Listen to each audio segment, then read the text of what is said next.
Welcome to the Eating Disorder Recovery Podcast. Welcome to the Eating Disorder Recovery Podcast. Welcome to the Eating Disorder Recovery Podcast.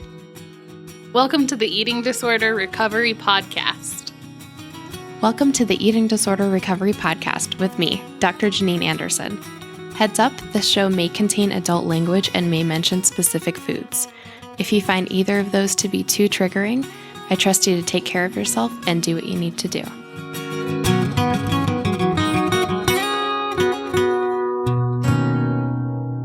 This podcast is sponsored by ED Care.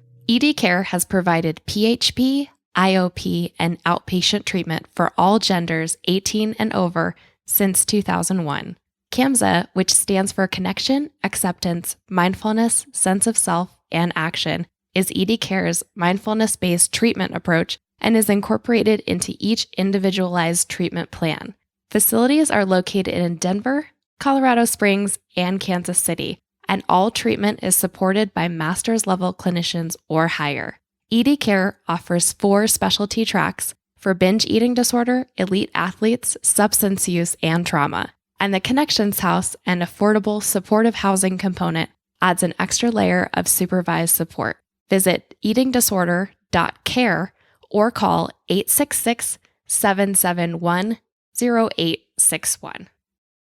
Rebecca is a master's level dietitian who is dually certified as a certified eating disorder dietitian and board certified sports specialist. She loves her role as the dietitian beside them as they explore and strengthen their relationship with food, weight, body image, and sports performance, helping to find a place where they can mutually coexist and thrive with enjoyment. She has served as a consultant for UMKC, Kansas City Ballet, Kansas City Chiefs, and various other teams throughout the metro area. She is also co-host of the PHIT for a Queen podcast devoted to the female athlete balancing performance, health, intellect, and time for self. And she just finished being an author of her first book on relative energy deficit in sport called Finding Your Sweet Spot, The Keys to Understanding and Optimizing Energy Balance. That will be linked in the show notes, of course. Kara Shelman is a clinical social worker with over 10 years experience working in higher level eating disorder programs. As a collegiate athlete, she began her interest in eating disorder in sport. She is currently in private practice specializing in reproductive mental health, eating disorders in pregnancy and postpartum, and works with the female athlete. Kara is also the co-host of the PHIT for a Queen podcast. Welcome, Becca and Kara. Thank you so much for being here today. Thanks for having us on. We're super excited. Woohoo! We're all in studio today. I know. Podcasters unite. Ladies in podcasting. Well, to get started, I mean, everybody knows from your bios that you all have the awesome podcast Fit for a Queen. If each of you could tell us about your background and how you got into the eating disorder field, and maybe even how you got into starting your podcast, that would be awesome. So you can introduce yourself. So I kind of have 2 different routes by which I got into specializing in eating disorder. One was having been a former collegiate athlete, having a good understanding of what it's like to push your body to the limits and understand that there can be a lot of focus driven on your body, weight, how it looks, and then, of course, as an athlete, how are you going to take that into your own hands? So always was personally interested in that. And then in my clinical background was at a hospital, and we had created a weight management program. And like many, I followed the typical eat this, don't eat that, try to lose weight, and then just kept having, patients come back that really seemed to be blanketed in shame. And I felt like I wasn't adequate, and then finally realized it had nothing to do with what they were eating. It was getting down to the why, and that diets don't work. So I approached the hospital about that if we were going to create this program that we needed to have, and ended up getting introduced to the co-founders of Insight. Yes, like that aligns with my values of how I want to be as a dietitian, and actually ended up eventually joining their practice, receiving supervision, and ditching the diet, the clinician, and just jumped fully into the eating disorder realm. I also have more of a personal journey myself. I was an elite high school runner and ran collegiately too. And I was always interested in psychology. I wanted to be a therapist, but being an athlete, I had this aha moment where, we were lucky enough in college anyway that we didn't get a lot of messages from our coaches. We didn't get weighed. No one mentioned weight, but we ourselves as teammates just fueled some of the myths together. And there was this aha moment that I had where I was standing around after practice with a couple of my teammates, and we were all just kind of picking our bodies apart. And we were talking about what diets we were on, what kind of weight we needed to lose. We needed to tan before our competition because we wore like Collingwood running. And I was standing there, I'm like, this is crazy. We just had a 2-day workout. We've worked out twice today. What are we doing? Like tearing our bodies apart.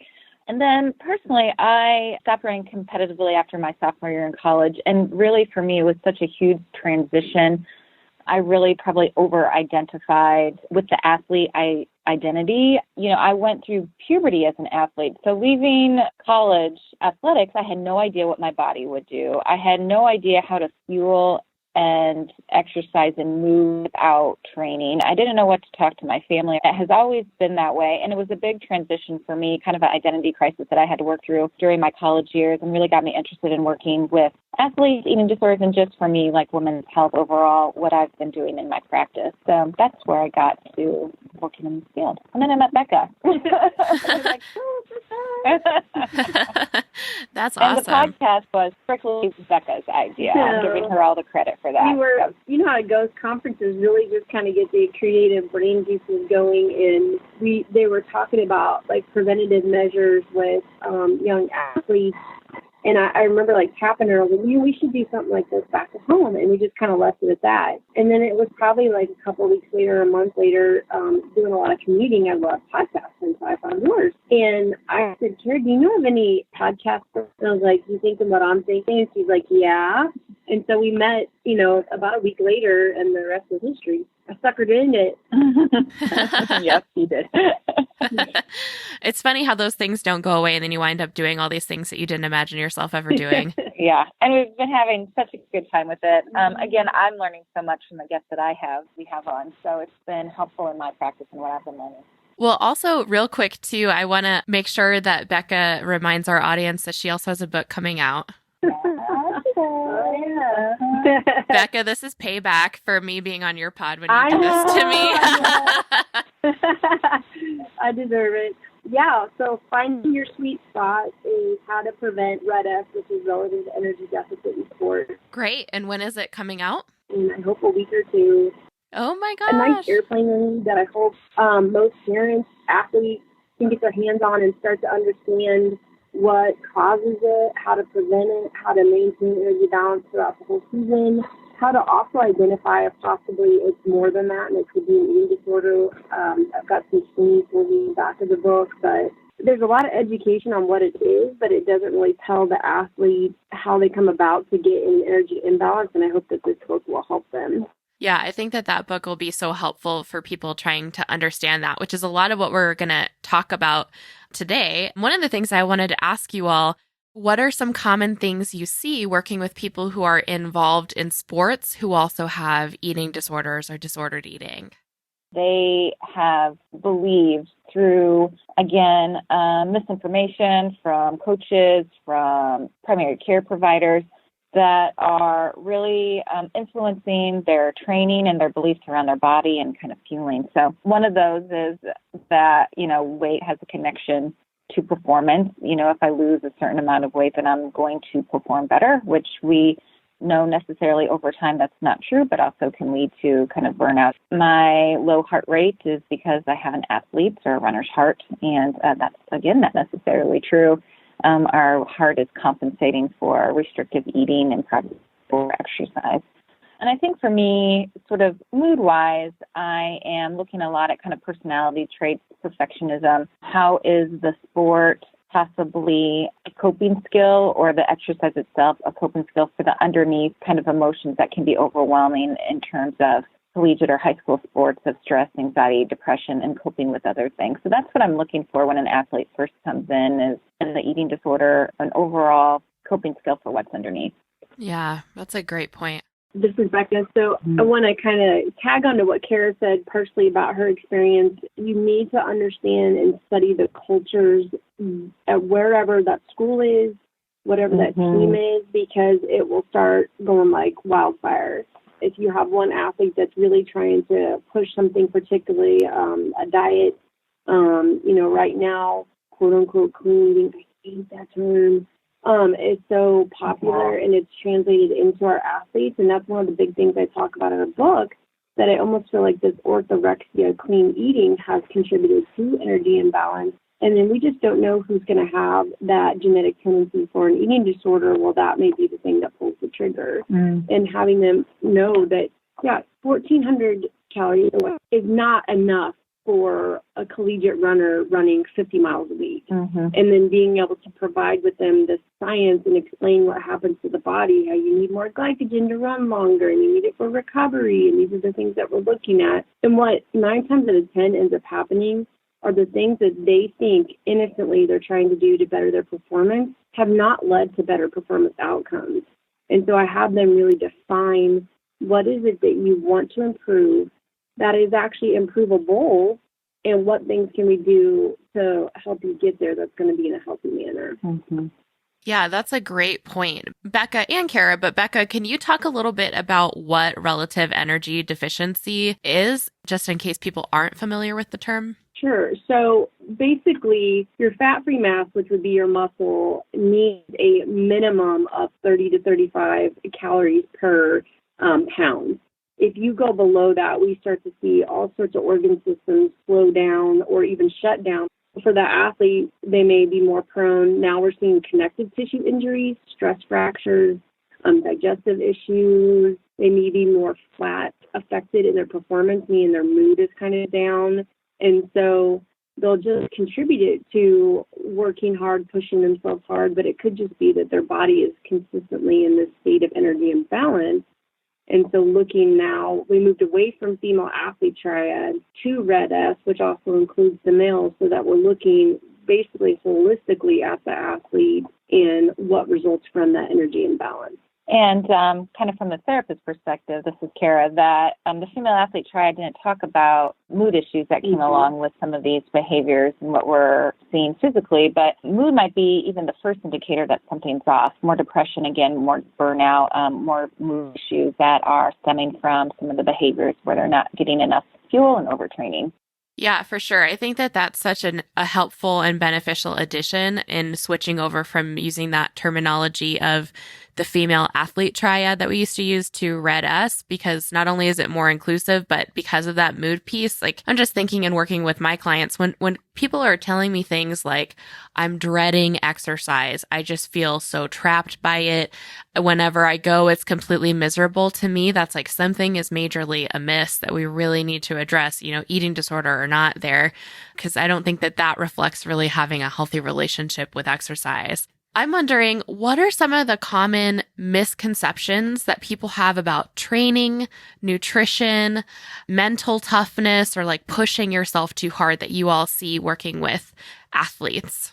I can go first. There's 2 things that I like to talk about with my clients. There's a difference between overtraining and overreaching, which I got this from Jennifer Lombardi. She talks about this really well. And I use the example, I used to use Tom Brady, but now we've got Patrick Mahomes here in Kansas City. So I use him as an example of our quarterback, Patrick Mahomes, is not going to be throwing a football all year round, over and over and over again. Their body is really the temple, and injury to them is the end. So they are going to be really taking care of themselves. Overreaching is pushing ourselves a little bit. It's a little bit discomfort. It's going a little bit beyond. Overtraining is not having rest days. It's repetitive and obligatory, and you are burning yourself down rather than rebuilding yourself. There's a difference, especially when we come to some of the over-exercisers, or I am training after practice even. So to be a better athlete. And I do talk about okay, tell me some athletes that you look up to. They are not going to be training all year round. In the off season, take some time off for mentally and physically.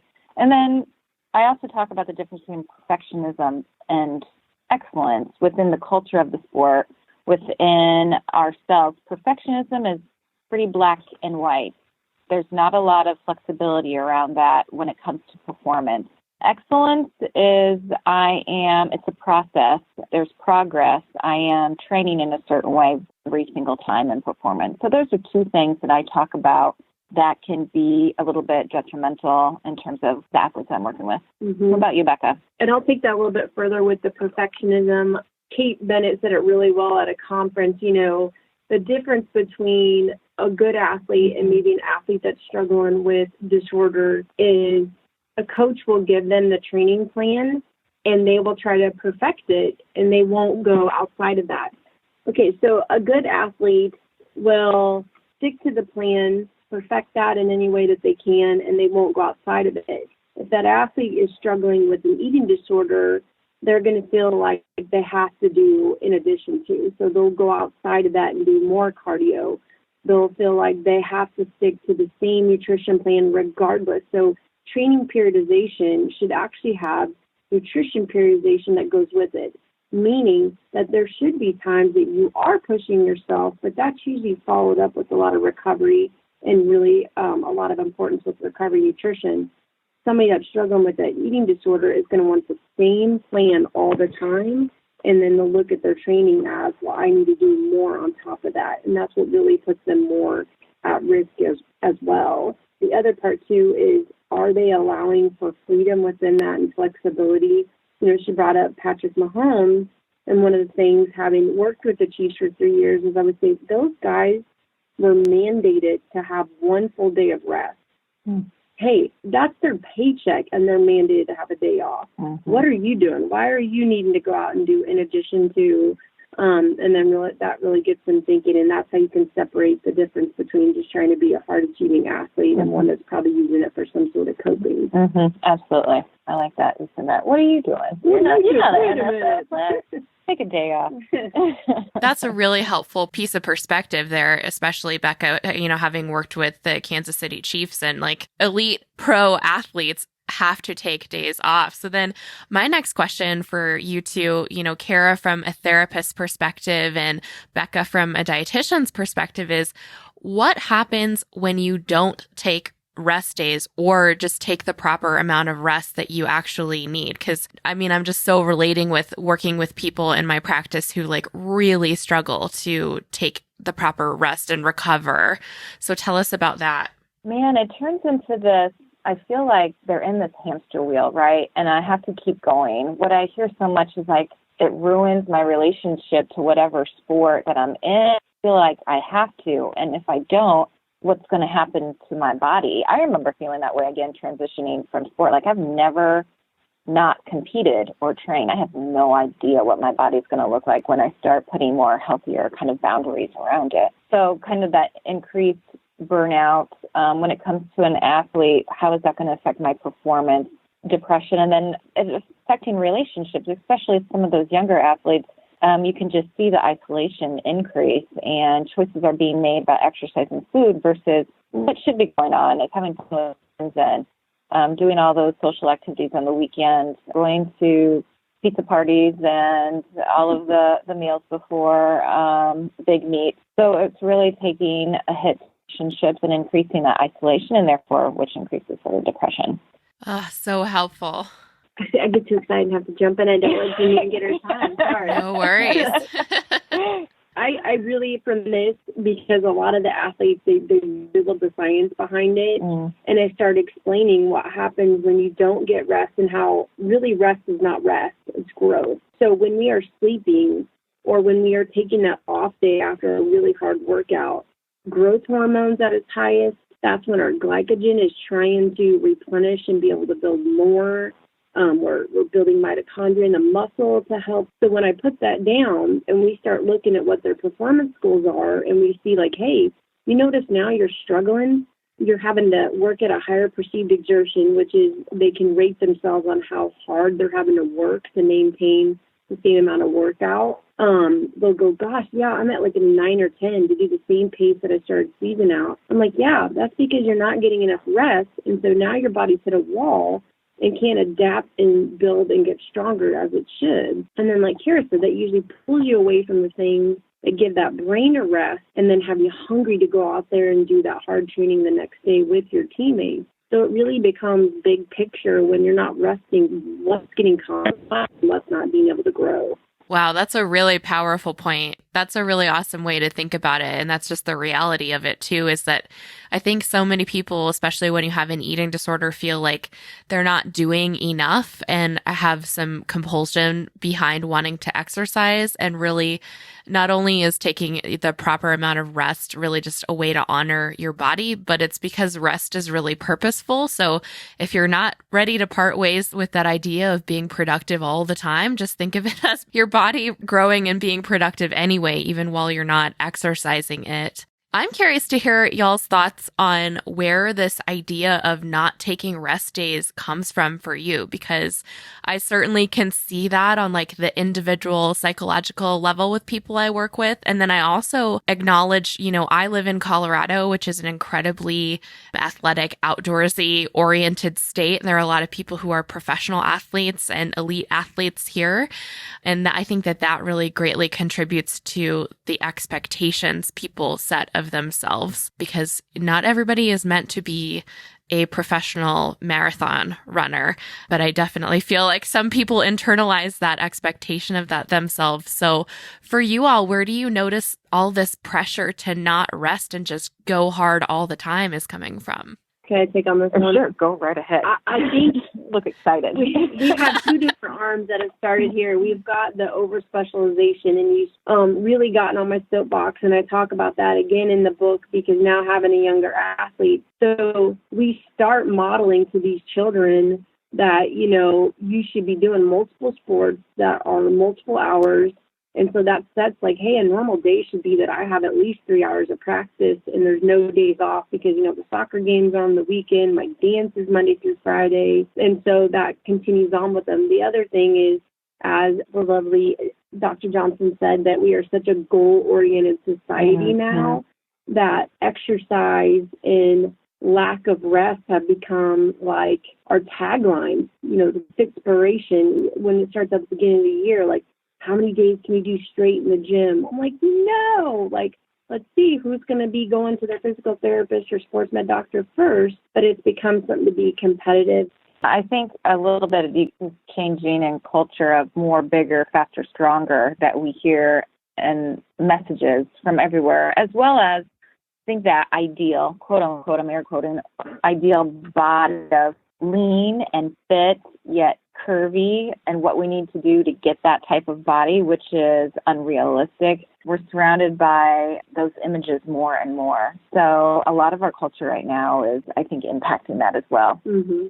Yeah. And I'm so thankful to, you all and, people who contribute, not to sound self-congratulatory here, but I'm happy that there are recovered perspectives and recovery-oriented, health at every size-oriented sort of places people can go to get a reprieve, because I feel like the culture just has this fever pitch intensity around perfecting to get this one particular type of body and to do this one particular kind of performance in sport, which is not how everybody performs all the time, because nobody can. I mean, I'm thinking of the other day, a client and I were talking about how there's like this idea of what's called peach booty, and like the whole point in weightlifting is to get it's I think for mostly directed toward women, to get your butt to resemble the shape of the peach emoji on the phone.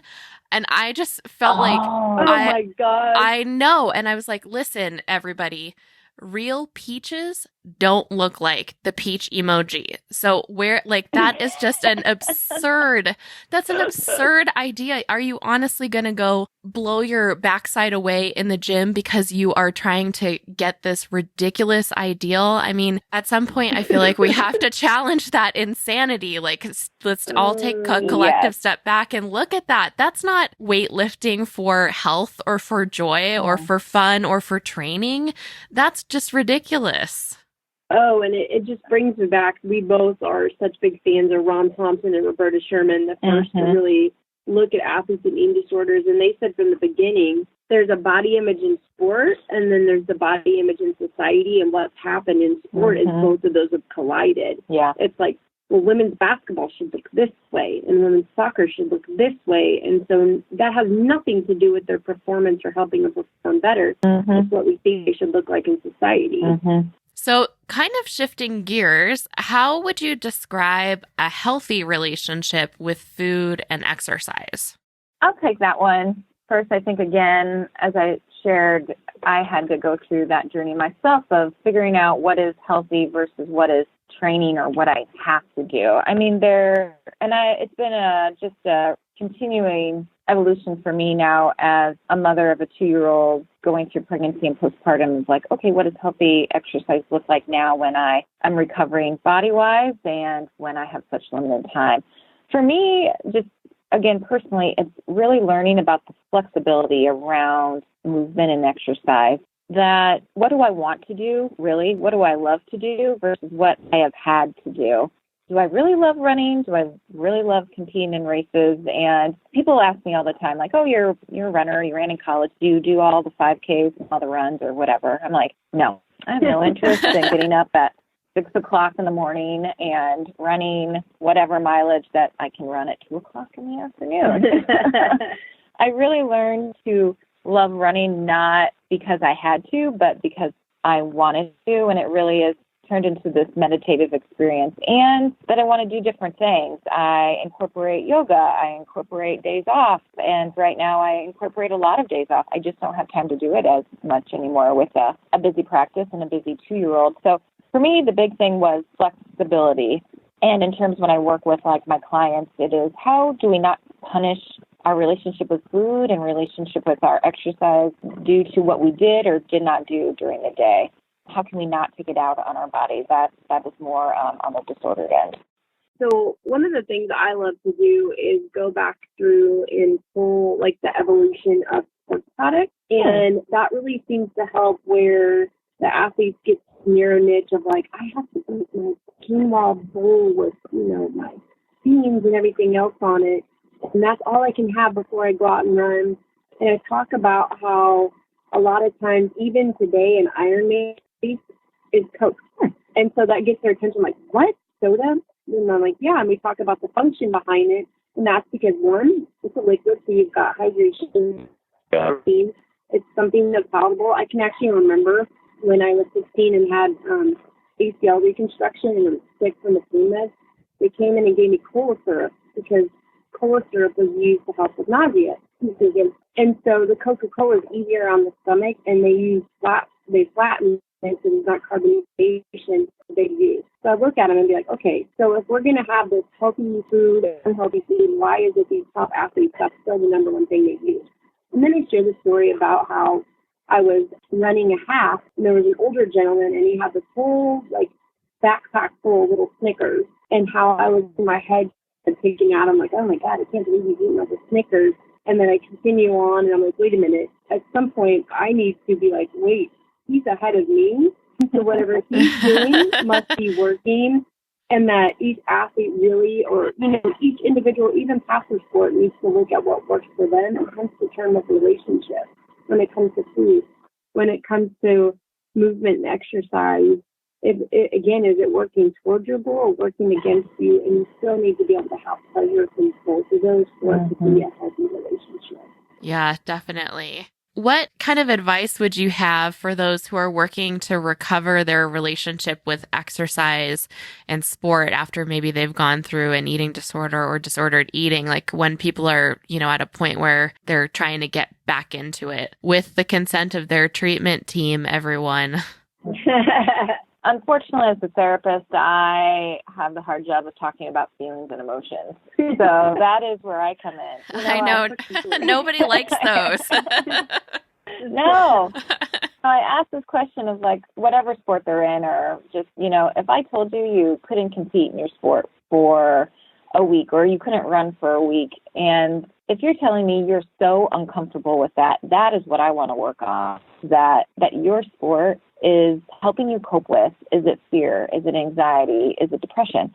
Because that is what I am going to hone in on, and that is what I'm going to really work towards. How can we tolerate? How can we cope with these emotions that are coming up that really the sport is trying to bury? So that is one of the key key factors of what I am doing in my practice. This is Becca. So what I really like to do is separate out. So many of them think that they can't be the same caliber of athletes without their eating disorder. And so reminding them that they got to where they were without it first, those characteristics that made them good at their eating disorder, and how we can now put that in towards their sport.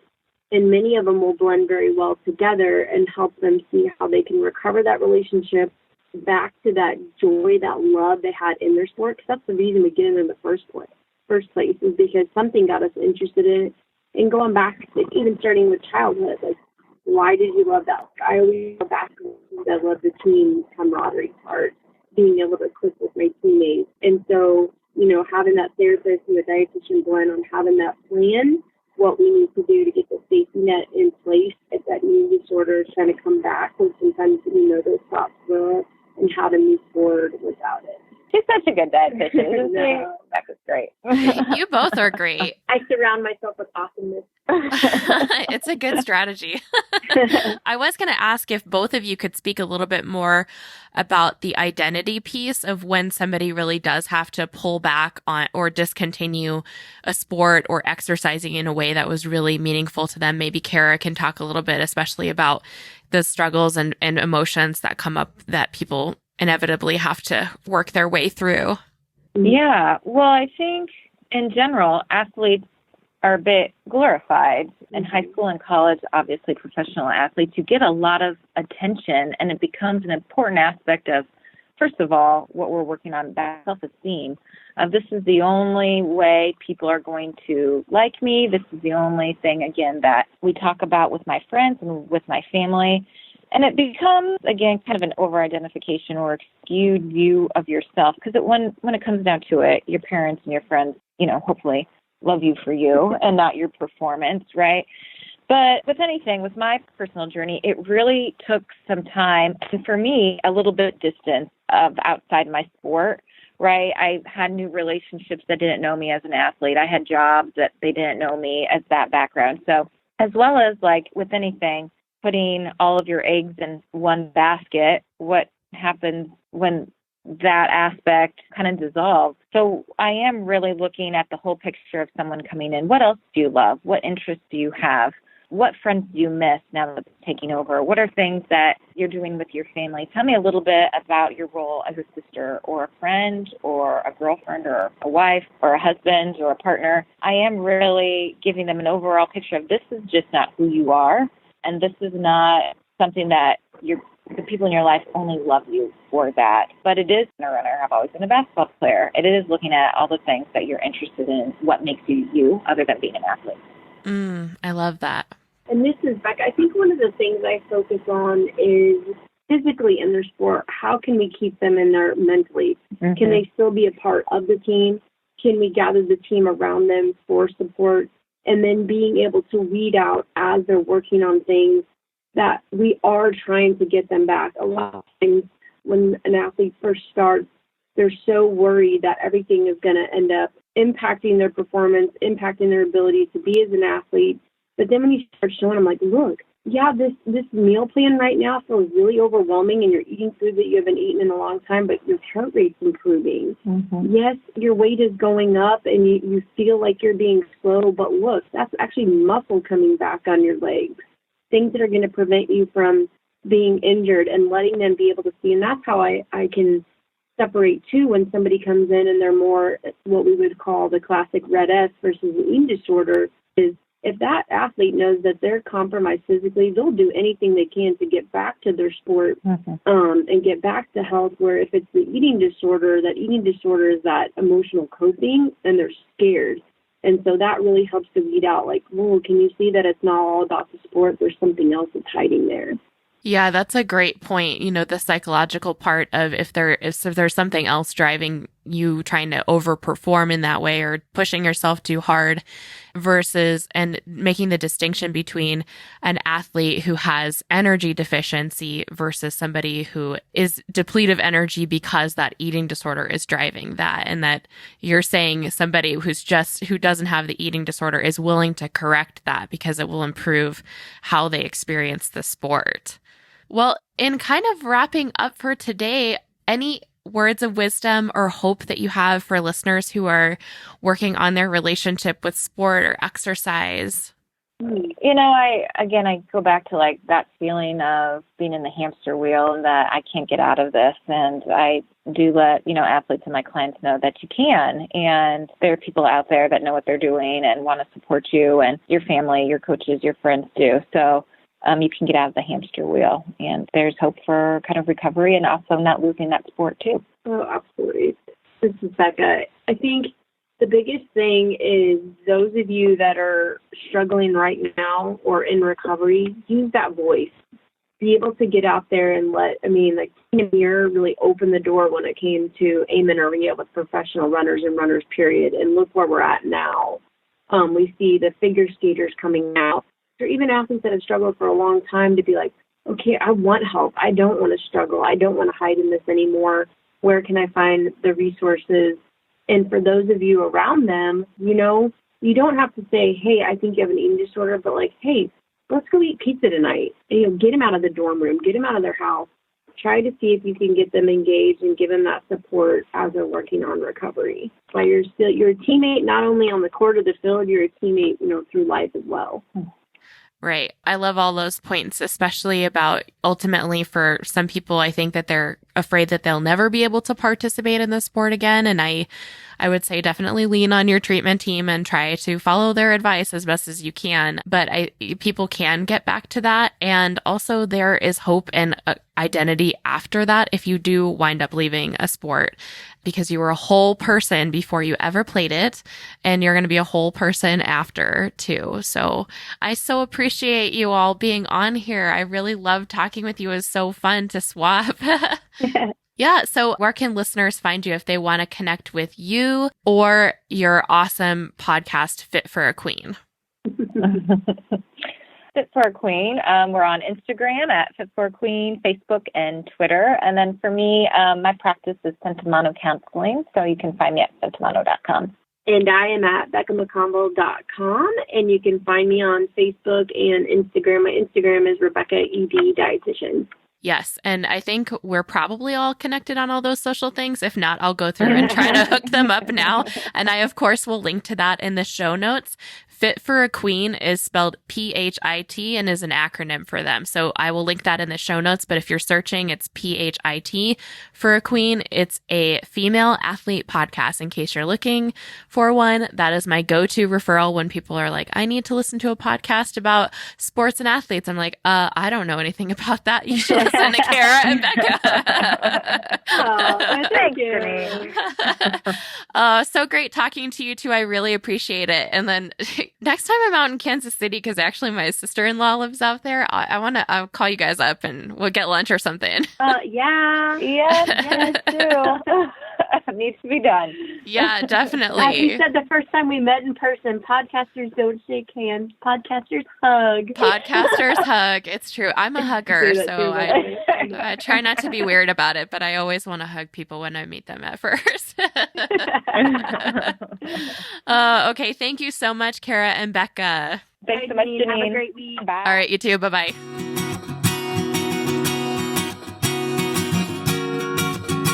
Thanks for joining me for another episode. Let's keep in touch. You can find all the information you need about the podcast at eatingdisorderrecoverypodcast.com, including full podcast episodes and links to all of our social media sites. You can join our Facebook group for the podcast by searching Eating Disorder Recovery Podcast on Facebook. This is a closed group for listeners of the podcast looking to connect, share resources, and get involved in a pro-recovery community. Don't forget to subscribe to the podcast on iTunes, Stitcher, SoundCloud, or YouTube. Please leave us a review and let us know how we're doing.